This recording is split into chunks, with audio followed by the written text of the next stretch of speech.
It's all at risk, and it don't take long because even now, if you go back to New York City, when I go home, it's like it looks like a different place. It's not the place I left when I left 20 years ago to work in Baltimore.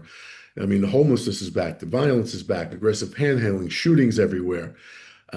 It's back. They can try to get you to look over there all they want, but it's really happening again. And you feel it the second you get off the train at Penn Station or you're pulling through a tunnel, you feel it's not the same city. It doesn't feel safe anymore, and it's just going to get worse.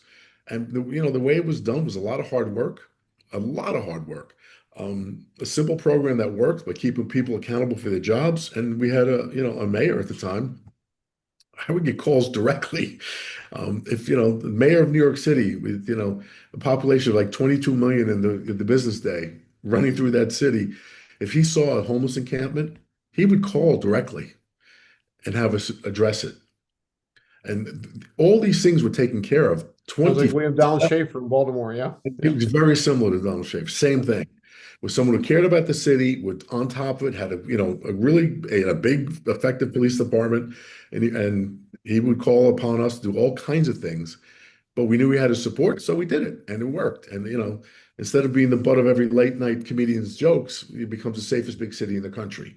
And keep in mind, you know this, because I got to lecture all over the world about what we were doing in New York. Yeah. Right. The governments of France, Germany, England, they paid for me to come and talk to them about our program because they had problems. They wondered what we're doing in New York City when people said it would never work. Well, now you're going to see it all undone completely.